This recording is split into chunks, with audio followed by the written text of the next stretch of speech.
اعوذ باللہ من الشیطان الرجیم، بسم اللہ الرحمن الرحیم۔ تمام دیکھنے اور سننے والوں کو السلام علیکم۔ حضرت جابر رضی اللہ تعالیٰ عنہ بیان کرتے ہیں کہ جب خندق کھودی گئی تو میں نے حضور صلی اللہ علیہ وآلہ وسلم کو بھوکا پایا۔ میں اپنی بیوی کے پاس آیا اور پوچھا کہ تیرے پاس کچھ ہے؟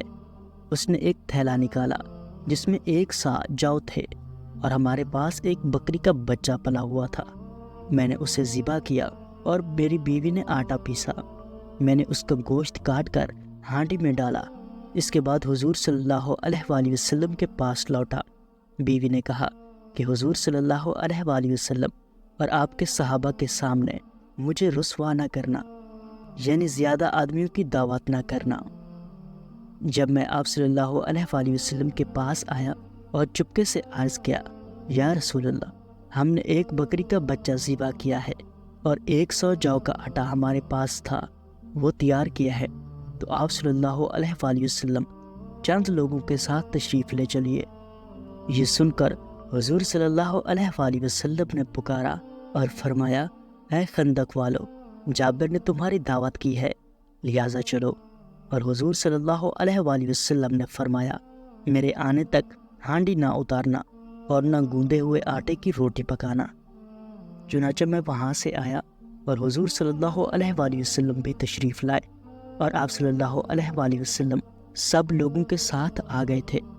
میں اپنی بیوی کے پاس آیا، وہ بولی، تمہاری ہی فضیحت تو رسوائی ہوگی۔ میں نے کہا، میں نے وہی کیا ہے جو تو نے کہا تھا۔ بالآخر اس نے گوندا ہوا آٹا نکالا۔ آپ صلی اللہ علیہ وآلہ وسلم نے اس میں لعاب دہن ملا دیا اور برکت کی دعا کی، پھر ہانڈی میں لعاب دہن ملایا۔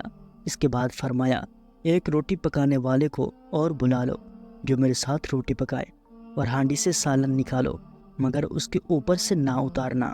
حضرت جابر رضی اللہ تعالیٰ عنہ بیان کرتے ہیں کہ اس وقت حاضرین 1000 تھے، اور میں خدا کی قسم کھا کر بیان کرتا ہوں کہ سب نے کھایا، یہاں تک کہ چھوڑ دیا اور لوٹ گئے، اور ہماری ہانڈی کا وہی حال تھا کہ ابل رہی تھی، اور آٹا بھی اسی طرح تھا، اس کی روٹیاں پک رہی تھی۔ تو پیارے دوستو، یہ تھی آج کی ویڈیو۔